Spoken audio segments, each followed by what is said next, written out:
What is up, YouTube's Mountain Man Magic, and we got to get caught up on some spoilers. We got the weekend, September 15th and 16th, Monday, September 17th, and today, Tuesday, September 18th to go through. So let's jump right in. And we're starting off strong with the Diva Depoter. So obviously, this is the Diva, and this is the Poter. It's for 4 and 2 green. You have an instantly magical spell. That's a rare, so first pickable, of course.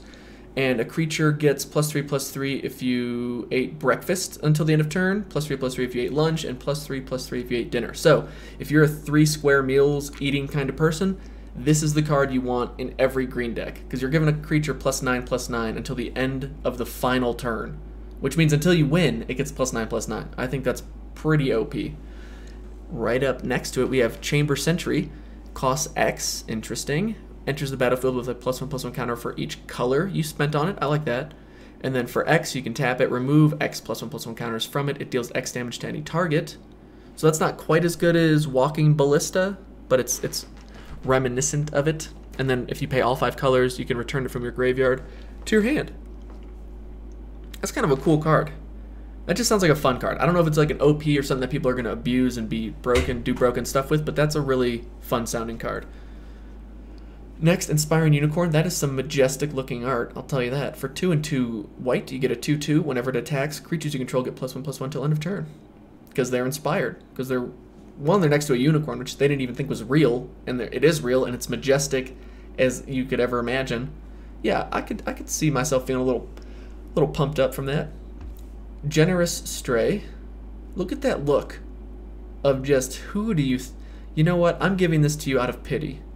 That is not I'm so happy we can be friends now. This is just, I live on the streets and I feel so bad for you, I'm bringing you a lizard. And then they're just going to slowly walk away, give you probably 1 or 2 lookbacks, like shaking their head. You know I'm going to bring you one tomorrow, you pathetic individual. Alright, for 2 and a green, you get a 1/2. When it enters the battlefield, draw a card. That's not bad. Yeah, sure. Thanks, cat. Even though I know cats just judge me and hate me just being in their presence, you letting me draw cards, kind of a cool move. Alright, Camaraderie. It's kind of like camaraderie. Is that but there's no camels. Kind of disappointed. For 4 green and white, you gain X life, draw X cards, where X is the number of creatures you control. Creatures you control get +1/+1 till end of turn. That seems like a pretty decent card. Unfortunately, of course, they could be like, oh, in response I wipe your board, but honestly, in response wipe your board isn't something that you're going to be happy about hearing regardless. Even if they like, ooh, I'll kill 1 creature. If you got a board with 4 or 5 plus creatures out, this card is stupid good. Yeah, I think that's a pretty decent bomb. For limited, for Selesnya, I like it. Pelt Collector. For a green, whenever another creature you control enters the battlefield or dies, if that creature's power is greater than Pelt Collector's, put a 1/1 counter on it. As long as Pelt Collector has 3 or more +1/+1 counters, it has Trample. That's definitely a good card, especially in limited. I like cards that you can play early on that either scale well into mid to late game or at least require your opponent to deal with them quickly or they get out of hand. Because you're not making a huge investment mana-wise. You may be making a huge investment from draft capital-wise, but overall, that's a card I'm really happy to play with. It's also an elf, so it's going to be fun and constructed, just doing, if nothing else, some janky stuff. I like it. And I think it's going to pair really well with Golgari, because if you go green-black, you're going to have plenty of removal. Now you're getting a little bit of bonus every time you remove something. But it's every time a creature enters the battlefield or dies. So even you just convoking... Yeah, this is a really solid card. Really solid card. And giving yourself bonus value for removal. Yeah, why not? Wait, hold on, sorry. Hi, this is Mountain Man Magic, the channel for misreadings, punts, and all things magic. Anyway. Only if a creature you control enters the battlefield or dies. So you can't just remove your opponent's creatures. But still, it adds bonus value to all your other cards that are stronger than it. Plus you just casting bigger... Yeah, it's still a pretty solid card. And next up we have an enchantment, Alba de Esperanza for 1 and a white. If you pay 2, your opponent's creatures do not have haste, and you get to look through their deck and take any card out of it. Okay, that's not bad for 2. It might be a little underpowered, but for 2 mana, getting any card out of your opponent's deck, I think that's okay. Then for 3 and a white, you create a 1/1 soldier token that is vicious. Got it. Yeah, it's probably a 1/1 token with lifelink. But I stand by my translations. You can look at any of my videos. I'm pretty good at knowing every language, so you're welcome. You're welcome. Gruesome Menagerie. Gruesome Menagerie. This dude looks like a Ninja Turtle who has seen better days. For 3 and 2 black, create a creature. Choose a creature card with converted mana cost 1 from your graveyard, then they do the same creature cards 2 and 3. I think this was spoiled a while ago. I remembered seeing this on Reddit, I think, but it didn't show up on this site or any other site since then. But for 5 mana, you're getting potentially 3 creatures returned to the battlefield. I think that's pretty good. For limited, especially, that's just good card advantage. That's potentially really solid, especially... Oh my gosh. Oh, if it's with Dimir, and then you got enter the battlefield triggers, then you start surveilling a lot, and it's just... This card could be broken. It could also be that card that you have in your hand and is just stuck there, and you got nothing to do with it because you either don't have creatures in the battlefield, or sorry, creatures in the graveyard you can bring back, or creatures that are worth bringing back. You're like, oh, I could bring back a vanilla 2/2, and that's it for 5 mana. Overall, though, I imagine that's going to be a pretty decent play. It feels like it could be a little clunky, though. I don't know. I'll definitely want to play with it, though, see how it goes. So, Trasco Sarajero for 1 and a red. You get a 2/1. When it attacks, one of your opponent's creatures can't block this turn. Obviously. Because, I mean, this dude's a 2/1 that can punch through a door. He's basically... Wait, does he have a stethoscope that he's checking the door to hear if there's anyone behind it? And then he's still... I'm not sure what his plan is, but he is executing it flawlessly. The dude has his eye on the prize. As you can see, he's got that ridiculous looking glass. I'm not going to get in his way. That's all I'm going to say. Not getting in his way. He clearly manicures his nails as well. So this dude is meticulous. The Gargola, some may say that says gargoyle, but no, Gargoyle is the correct word. Guardian. Gargoyle Guardian's a pretty sweet name. For 3/3, it has Vayula. No one ever is going to know what that means. And then when it enters the battlefield, it gets +1/+1 for each creature you control. Oh no, when it enters the battlefield, until it is conquered, all creatures you control get +1/+1 until Portal 3 comes out. Got it. That makes sense. That's easy to follow too. You just have Google up 24/7. Drowned Secrets for 1 and a blue. Whenever you cast a blue spell, target player puts the top 2 cards of their library into their graveyard. Wow, that's like fun mill. That's legit mill strat right there. Because it's better than... Is it better than Psychic Corrosion? I think the fact that it's a 2-drop is definitely helpful. I think the fact that whenever you're casting a blue spell, so when you cast it, jumpstart a spell, whatever, you can get a lot of good value there. And you can play cards like Opt, which I just enjoy playing in general. Hey, I'm going to Opt, find me some gas, as well as make you mill too. And just keep that... Yeah, that could be fun. The fact that it's a rare makes me think you're really not going to see many mill decks that really go for it, unless we see other mill cards. But for constructed, I'm curious to see how that shows, how that works. Now we got Poder de la Masas for 1 green. You get an instant. Target creature gets +1/+1 until the end of turn. All creatures you control get +1/+1 until end of turn. That's my translation, and I'm sticking to it. Defunde Plagueis for 2 and a black. You get a 3/2. When it enters your campo, De Batella, when it enters the battlefield, this thing, target player sacrifices a planeswalker. And then you do not judge which one they pick because you don't know them, and that's not your place to interject. You've done enough damage already. But if that's like for 3, enters the battlefield, target player loses a planeswalker, that could even have some constructed use. Just a little sideboard removal action. I mean, if it's just a 3/2 though that removes a planeswalker, maybe not, because then wouldn't you just want to play Vraska's Contempt? I don't know. My translation could also be completely off, but doubtful. Alright, Tropus Vetustus for 1 in Golgari colors, black and green. You get a 2/2. When a creature enters the battlefield, it gets +2/+2 till end of turn. And you can activate this only 12 times per turn. Alright, also, that's pretty cool. A zombie soldier that just keeps getting bigger.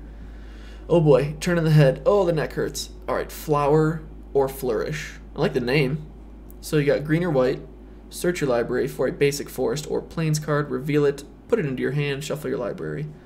Then, creatures you control get +2/+2 till end of turn if you go with the Flourish option. Wait. For 6 mana at sorcery speed, creatures you control get +2/+2 till end of turn. This is probably the least, or the most underwhelming one there is. Now granted, the whole pay 1, get a mana fixing is never a bad thing. The Flourish is just leaving something to be desired for me. 6 mana for +2/+2 till end of turn. With that said, if you build around it, you have a deck that has all kinds of tokens and can go really wide, and now you have a board full of 3/3s, maybe that is your win condition. I could see it working out, but the other split cards have been pretty impressive. This one, a little wishy-washy on it. Experimental Frenzy. For 3 in a red, you may look at the top card of your library at any time. You may play the top card of your library. You can't play cards from your hand. Okay, well there's the drawback. And then for 4 mana, you can destroy it. Well, 3 in a red.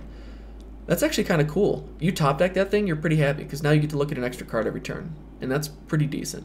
The fact that you can't play cards from your hand. Not like, oh, I have a land, I'll throw it down. Nope, nothing. Turns out coffee is the weird aunt of invention. Alright. Tajik. It's kind of like Tarek. I kind of want to say Tarek, but I feel like that's my League of Legends coming out. Tajik, Legion's Edge. I like the art. This dude's looking fancy as can be. For 1, a red and a white, you get a 3/2, has haste, bet it has mentor. It does. Look at that. I like the haste and mentor. For the 3-drop spot too, that's a really solid card. It's sad it's a rare. This thing could probably be an uncommon until we read prevent all non-combat damage that would be dealt to other creatures you control. Okay. And then for red and white, it gains first strike till end of turn. So yeah. Wow. So no damage-based removal will touch your creatures for the entire time that he is out. Unfortunately, he could just get shocked to death. But pros and cons. Yeah, that's a pretty solid card. If they took away the prevent all non-combat damage and just made it an uncommon, I think I'd be happier with that, and I'd feel like Boros would have a pretty consistent, solid 3-drop. But we'll have to wait and see what the rest of the set looks like, what all the cards look like. But that's a pretty, the art's pretty cool, pretty solid card. Electrostatic Field. For 1 in a red, you get an 0/4 Defender. Whenever you cast an instant or sorcery spell, it deals 1 damage to each opponent. Well, that's very exciting for Two-Headed Giant, because in Two-Headed Giant, you need someone who can help stabilize the board a bit, and if you're stabilizing the board and getting some bonus value from every spell you cast after that, instant sorcery spell you cast, that's pretty sweet. That's a pretty solid card, especially for Two-Headed Giant. And then we got, for the blue and red, you get a 2/2 that says when it enters the battlefield, you get to literally rub your feet on the floor until you've built up enough static charge to shock your opponent into submission. For uncommon, that's understandable. Alright, Mnemonic Betrayal. For 1 blue and black. Sorcery, exile all cards from all opponents' graveyards. You may cast those cards this turn. You may cast those cards this turn, and you may spend mana as though it were mana of any type to cast those spells. At the beginning of the next end step, if those cards remain exiled, return them to their owner's graveyards. Exile Betrayal. So, again, Two-Headed Giant's going to really enjoy this, and if you draw it late game, you're going to be super stoked. The only drawback is you have to really be able to stall the game out, and then you'll get max value, right? Because you could cast multiple spells from their graveyard. And the fact that you're not getting rid of everything that's exiled, like for good, so if they have a lot of jumpstart stuff, this might let you get 1 or 2 things out of the way, which may be all you need, but it may, yeah, like you draw this thing, you got 10 mana on the board, whatever, you're going to be ecstatic to lay this card down and go to town. But I'm wondering in Constructed, though. Constructed, though, this could be some pretty ridiculous build-around type stuff. Especially if you got a mill deck. You mill your opponent, and then you're like, oh, by the way, thanks for all this gas that I'm now going to run you over with. And it's your own deck. How fun is that? And Limited, I'm wondering, this card could be in a guaranteed bomb you play in every deck that you can even remotely splash it in, or it's going to be a card that you, more often than not, just have in the sideboard and maybe toss in. I'm leaning right now more towards it being a sideboard card. But even, yeah. Because it's only opponent's graveyards too. If you could surveil stuff and then use your own graveyard and now it gives you some synergy there, that'd be kind of cool. But the fact that it's only your opponent's graveyard has me a little hesitant that you're going to get max value consistently and fairly quickly. You know what I mean? But because by the time you play it, maybe the game's already over, you've already won, or there's no coming back. I'm not sure. I'm not sure. All right, moving on. We have, this is The Song That Never Ends, written by Pegasus. It's for 8 mana, 7 and a white. You get a 4/5 that you can convoke. Sure. Does it have? It has to have flying, right? Because it's got wings, and there's never been a card in Magic that has wings but doesn't have flying. So, logic. I'm gonna not do that again. All right, Rhizome Lurcher for 2 black and green. You get a 2/2 with Undergrowth. It enters battlefield with a number of 1/1 counters on it. Counters is pretty cool. I like the counter. I like that it's a zombie. I like that it has this ridiculous, I can't remember the card name, but oversized moose elk antler thing going on. That's cool. Light of the Legion for 4 and 2 white. You get a 5/5 flying mentor. When it dies, put a 1/1 counter on each white creature you control. Wow. That's a little limited bomb for you, I'd say. Comes into the battlefield, unless it's countered, you're pretty happy that you're getting... I like when they give you a card like this, because it's a card that you're... Instead of you just playing it and like, please don't kill it before I get to at least attack once with it, you play it, and as soon as it resolves, you're like, great, I'm getting some pretty decent value from this thing all around. And aren't the soldier tokens, aren't they white soldier tokens? I think they made that clarification in this set, which would be great if they did. If they didn't, I'm completely off base and tokens are colorless or whatever. Bummer, but if they are, it's like, whew, that's some good synergy right now with all the go wide token generators that are in Selesnya. Risk Factor. This dude, oh, this is the dude that I think is the late relative of Skrillex. Like, he just passed. I think this is a memorial card for him. But you can see where the resemblance is. Risk Factor for 2 and a red. Target opponent may have Risk Factor deal 4 damage to them. If that player doesn't, you draw 3 cards. So 3 mana for 4 damage 90% of the time isn't too bad. The only problem is if they're down to, let's say, 8 life, and you're like, all right, 3 mana, I'm going to play this. Do you want to go down to 4 life? Not really, but if I don't, then you're, that's this. I think this can be a pretty solid card. Getting rid of almost half their life, unless they let you draw potentially 6 cards, 3 or 6 cards, that's nothing to shake a stick at, especially in red-blue where you're going to be casting a lot of spells, or even red-white where you're casting a lot of spells. This card's going to do well in both of those decks. Fun times ahead. Citywide Bust. For 1 and 2 white, you get destroy all creatures with toughness 4 or greater. Wow. That's awesome for Selesnya. It's awesome for Boros. Because both can just go wide before they convoke anything out. Hey, I'm just going to get rid of your walls, your big bodies that are kind of annoying to deal with. Thanks for trying. Look, you're going to be doing what this lady's doing. No. Thanks for trying. Not today. Oh, you fellas are going to love the lockup. Excellent Gruul. Very low ceilings. That's funny. That's a good one. I like the board wipe. Nice. All right, and then Charnel Troll. Charnel Troll for 1 black and green. You get a 4/4. What? That's not bad with trample. What? At the beginning of your upkeep, exile a creature card from your graveyard. If you do, put a 1/1 counter on it. Otherwise, sacrifice it. Ooh. And then you have to pay 2 to discard a creature card. Put a 1/1 counter on it. So that's nice. You can get some like double synergies going. So this is that all-in investment card. You play this thing turn 3, you're going to be struggling because at the beginning of your upkeep, you're going to be struggling to have a creature card in your graveyard by turn 3. Unless you've got milled or you got some self-mill or you surveilled something to the graveyard, that's going to be tough. So you're probably not playing this thing until a little bit more towards the mid-game, which by that time you're happy. But if you haven't been putting out consistent threats, your opponent may be holding on to some removal. And maybe they even let you get an attack or two in, and then they see, wait, are they going to have to sacrifice it on their own? I don't even have to use removal. Can I see if I can get some cards out of their hand first? Let them discard a creature card here and there, and then I will just remove it from the battlefield.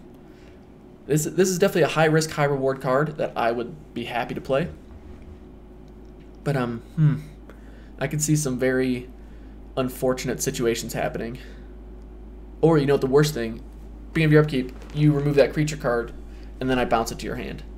You don't even get to attack with it. It's gotten big, it's gotten nice and annoying, and then you still don't get to attack with it.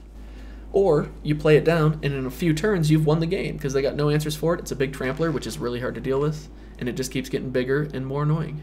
So, high risk, high reward. Best of luck to you if you play it. Crawl Harpooner. For 1 and a green, you get a 3/2 with Reach. That's not bad at all. With Undergrowth, when it enters the battlefield, choose up to 1 target creature with flying you don't control. It gets +X/+0 till end of turn, where X is the number of creature cards in your graveyard. You may then have Harpooner fight that creature. Okay, so... Oh, okay, so it comes into play, it gets bigger. You then choose... I don't know why you choose the creature with flying you don't control. Then it gets pumped, then it can fight that creature. I don't know if the ordering really matters, but either way, it comes into play. Chances are it kills whatever flying creature is on the battlefield on your opponent's side of the board. That's a really solid green uncommon.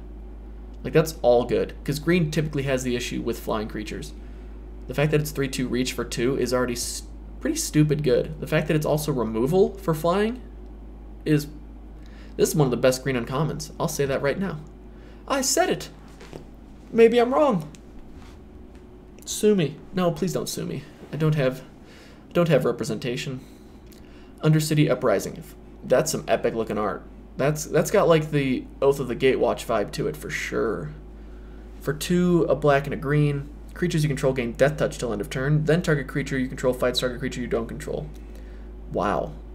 That's good for Golgari. This is going to be splashable in Selesnya for sure. And it's common. Wow.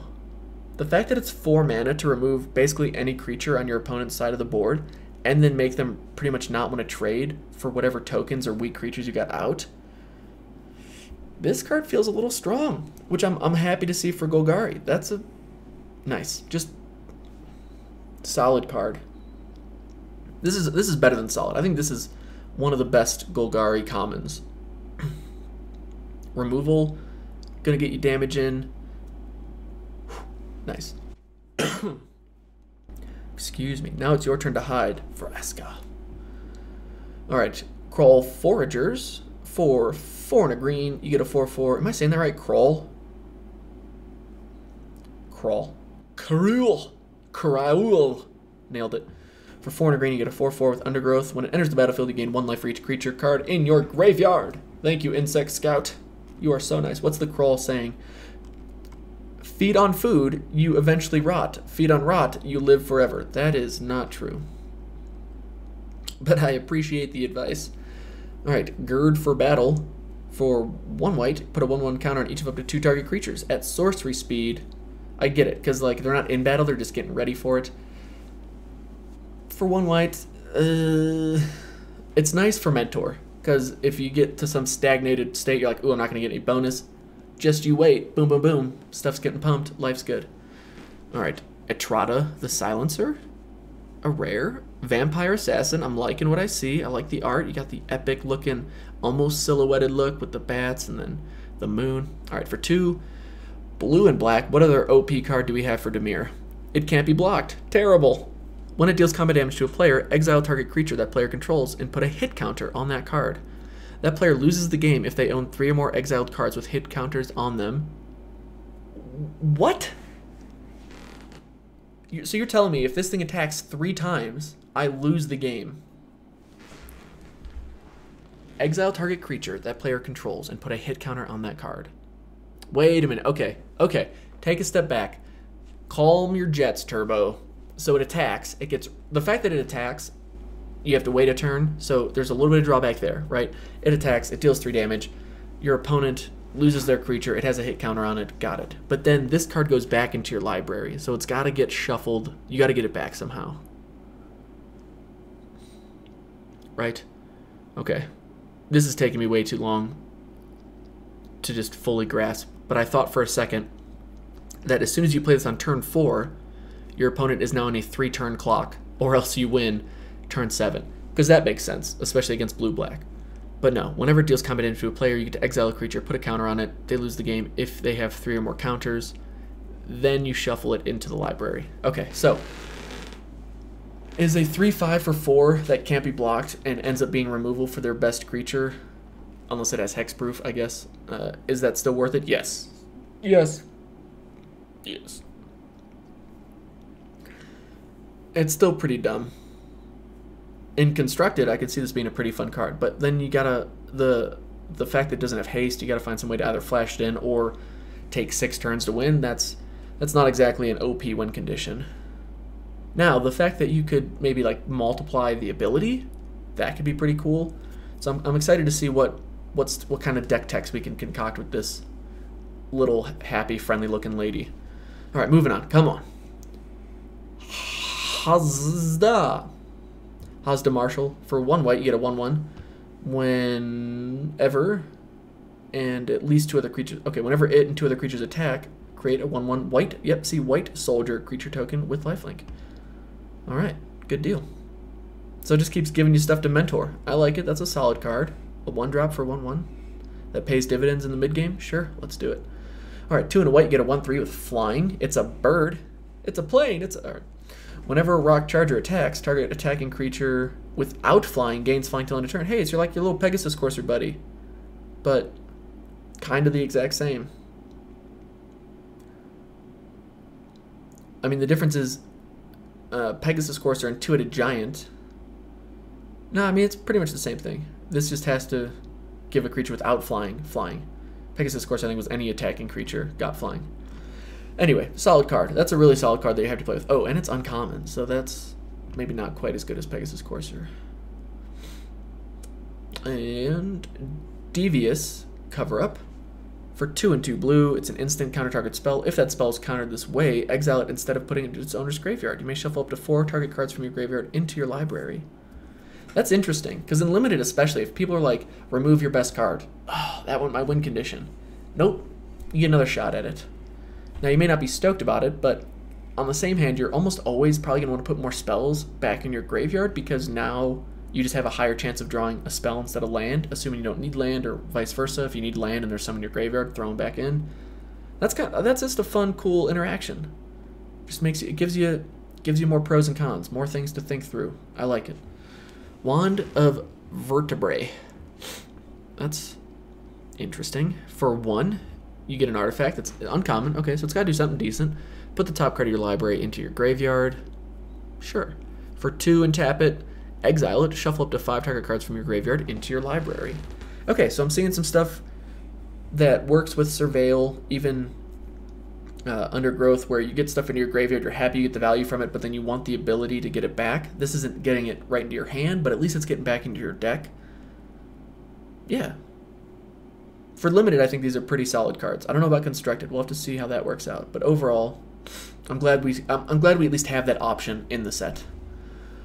All right, this is some trippy looking artwork, because that looks like her face, but it's not on her head, you know? So what is that? What's up with that?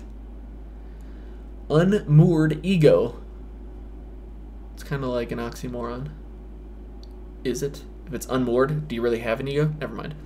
For 1, a white and a black, choose a card name, search target opponent's graveyard, hand, and library for up to 4 cards with that name and exile them.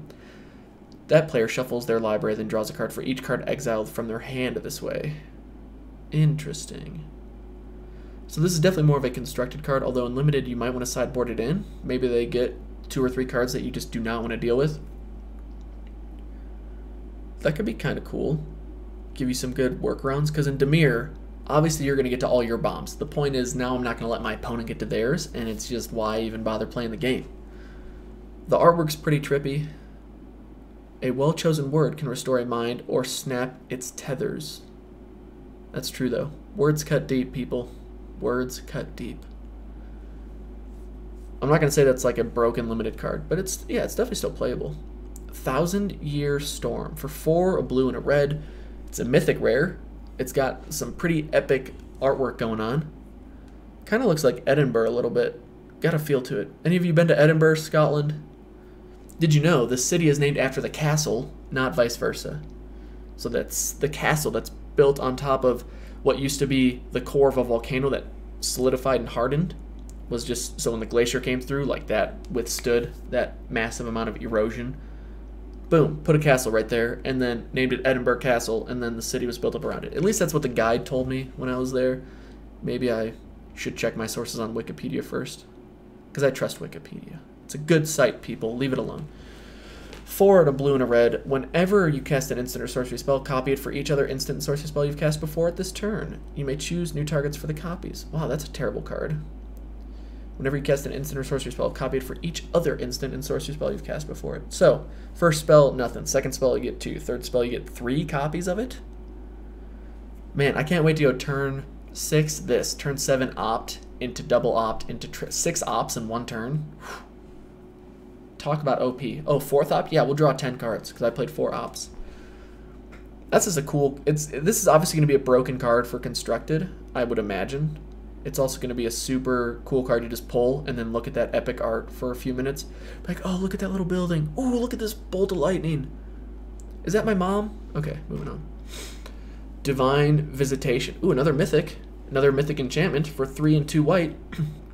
If 1 or more creature tokens would be created under your control, that many 4/4 white angel creature tokens with flying and vigilance are created instead.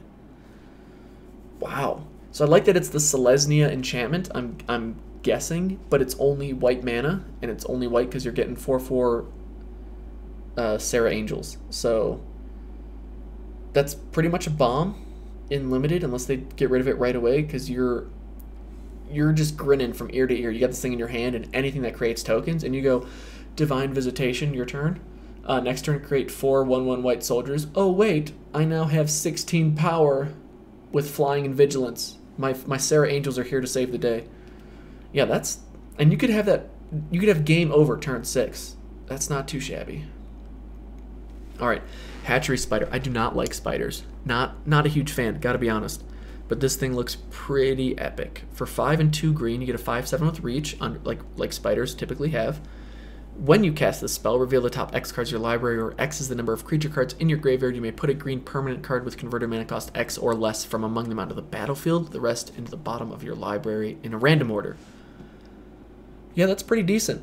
A 5/7 beast that has reach that also gets you another green permanent, hopefully. I mean, I've seen plenty of times where you just whiff on this kind of thing, Vivian's Invocation, whatever. You get like, hey, here's my 1/2 that does nothing else. But in limited, you're happy to play this card for sure. We Dragonauts. That's some pretty cute artwork. Now, I say they're cute, but for 3 mana, they're a 1/3 flyer that whenever you cast an instant or sorcery spell, they get +2/+0 till end of turn. So they're fairy wizards. They're trying to look all cute and cuddly, and that's when they hit you for like 7 damage out of nowhere. But I like that art. Even though they're aliens and we have no idea where they're from or what they're doing, I'm gonna at least think at first they're cute and cuddly. World Soul Colossus. For X, green and white, you get a 0/0 that has Convoke. It enters the battlefield with X 1/1 counters on it. That's I like these cards in limited, where you got that mana sink. You think, look, I got a board of 14 creatures and nothing to do. Here's an idea. How about you create a 14/14? Have a nice day. Thank you. Alright, Justice Strike. I'm liking it for Boros colors. You get an instant. Target creature deals damage to itself equal to its power. That, target creature deals damage to itself equal to its power. Is that Justice Strike? Did I say Justice Served? Justice Strike. Either way. Justice Strike. It should say Justice Strike to your own face. Because, like, you're not doing it. It's doing it to itself. Unless she walks up and says, hi, how strong are you? A 5? Great, here's 5 to the face. Doink. You know what I mean? It sounds like you should just give that dude his... No. Put a rake. Have the dude walk onto the rake and show the power in his foot equal to the power in his face. And then as he steps on it, boom, kill shot, engage. Got it. Alright, Discovery to Dispersal. For 1, and then a blue or black. Surveil 2, then draw a card. Seems good.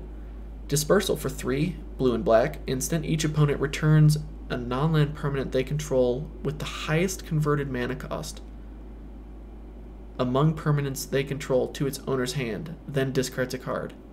So each opponent returns non-land permanent they control with the highest converted mana cost among permanents they control to their hand. So the biggest thing they have on the board, most expensive thing on the board, goes back to their hand, then they have to discard a card. So it's pretty great if it's obviously their only thing, and the fact they can do it at instant speed's pretty nice.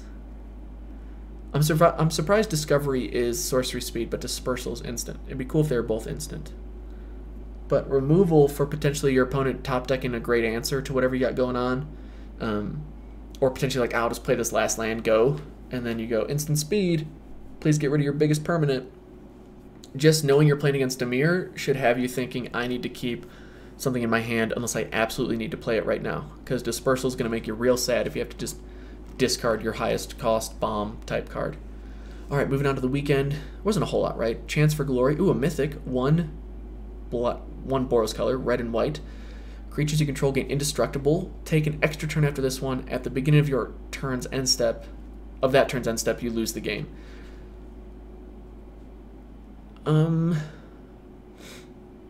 I like it. Because you attack, you got Mentor going on, you got First Strike and stuff. I'm sure your opponent's like, great, I survived this all-out swing that they're kind of just doing as a last Hail Mary, and I win. And you do it, board's wiped, they think they got the kill spell in hand, you play this. Oh, just so you know, none of my creatures are dead, I get another kill shot at you. Alpha Strike attempt at you. That's, yeah, I like that. That's some mind game action. That's some fun. I mean, it's Mythic, so, you know, it's probably Mythic rare because of the fact that the limited setting. I bet if it was something else, I could see this card getting downgraded to a rare at some point. But the fact that you also gain an extra turn, not just extra combat stuff, but a full extra turn in Boros colors, that's new too. All right, maybe I gotta take a step back. How impressive is that to give a red-white deck the chance at, hey, you're at 3 life, but man, if I just had one more turn, I'd be able to pull this one off. Boom. Here's your chance for glory. I'm gonna move on. Thief of Sanity. For 1, a blue and a black, you get a 2/2 flying. Whenever it deals combat damage to a player, look at the top 3 cards of that player's library, exile one of them face down, then put the rest into their graveyard. For as long as that card remains exiled, you may look at it, you may cast it, and you may spend mana as though it were any type to cast it. Yeah, that's a great card for limited. That's first pickable, you're all about it. It puts you into Dimir, which has been, I think, still the top guild thus far. This thing that it's riding, not a fan of. Don't know what's going on here. Little awkward. A little weird looking. Like there's no... Yeah, I'm just going to move on from that. There's no eyes. Where are the eyes? It's got... Never mind. Okay. Beacon Bolt for 1, a blue and a red. It's like we're casting the spell at it. Look at that. Pew! Alright, Beacon Belt deals damage to target creature equal to the total number of instants and sorcery cards in exile and in your graveyard. And it's got Jumpstart, so hey, removal and removal again. Yeah, solid card. And now Saturday, Assure or Assemble. For green-white or green-white, put a +1/+1 counter on target creature. That creature gains indestructible till end of turn. It's instant speed, fan of that card. Assemble, create 3 2/2 green and white elf knight creature tokens with vigilance. For 6 mana, you get 6 power, vigilance. Yeah, solid card. At instant speed, too. So they're both instant speed. I like it. Sprouting Renewal. It's kind of got like the gargoyle feel to it, but it's also green instead of black and dreary. It's got little trees growing off it. Isn't that fun? Like it's sprouting a renewed... Never mind. For 2 and a green, you got Convoke. Choose 1. Create a 2/2 green and white elf creature token with vigilance, or destroy target artifact or enchantment. I wish it was instant speed, but I mean, who doesn't, right? That's a pretty cool card. For 1 green, I'm gonna tap a couple tokens, get another token out there, or I'm just gonna destroy target artifact or enchantment.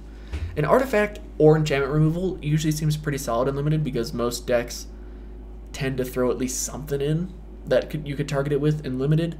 I'm a big fan of being able to main board artifact or enchantment removal, at least 1 card for it, and when a card like this gives you multiple options where I can, okay, I'm just going to give myself a creature because I have no targets for it, big fan of those cards. Join Shields. They got the Selesnya color, but they're like inverses of each other. Or it's like, hey, this is the dad and this is the son, and we're going to join shields and fight together.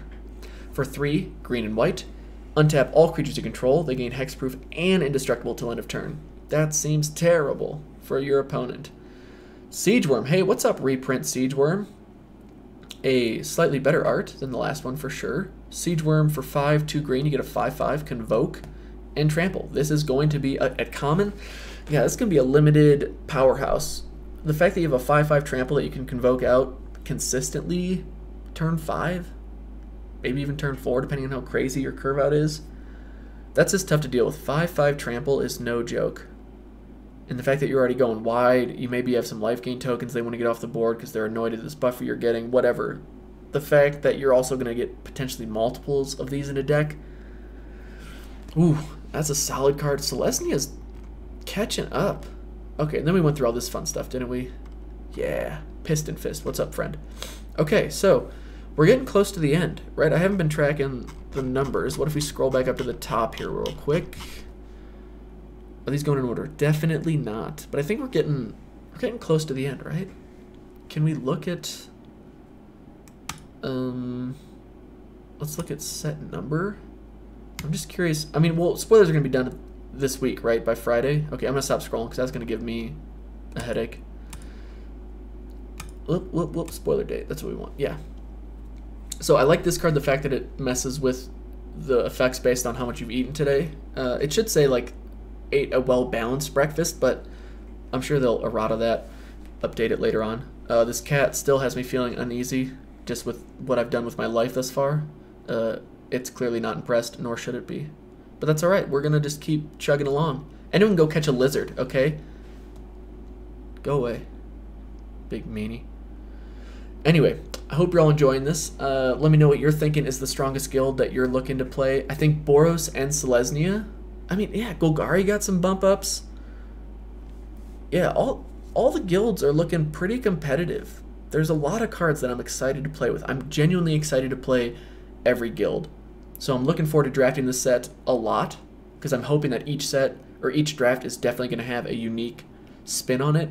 Like M19, I felt like you got 4, maybe 5 decks you end up in every single time. Now, granted, there's like 5 guilds, but you got 5 guilds plus the ability to splash another guild in there, plus the ability to just go crazy and try and play the best cards you get and see what happens. So I'm hoping to see a bit more mana fixing. Maybe we can get some colorless mana fixing. I think we already did see one card though, right? So it seems like there's going to be the option that you're not just forced to play a guild and run with it, that this set's going to allow for you to go outside of those confines and make whatever your seat is best suited to play workable. Yeah, dude, I'm excited for this set. Are y'all going to a pre-release? I hope you're going to a pre-release because they are just phenomenal times. If you're not sure and you got a friend, do a two-headed giant because they're my favorite way to introduce people to the game. You get that hand-holding piece where you can just say, hey, dude, we got this. Let me show you, let's open your kit, let's open mine. What looks fun to you? Great, we'll build that deck, focus on that, and then you throw yours together, and you can at least walk out winning at least a match or two, and you all feel like you accomplished something. That's quintessential Magic to me right there. But I'm excited for this set. I'm excited to draft it, go to the pre-release, just get my hands on these cards. So I think Wizards has done a phenomenal job. The art of this set is phenomenal. The power level's up there. I mean, this thing's actually giving Dominaria a run for its money right now. A lot of gold cards are always fun. I really do like gold cards, and I'm gonna be this thing's already surpassed M19. I haven't even played it yet. It looks well beyond M19, which you can't really fault M19 because it's a core set. It's not exactly meant to be this pinnacle of what a Magic set is. I think Guilds of Ravnica it's lived up to the hype that was put on it, having to return to one of the most epic planes or most enjoyed planes in Magic's history.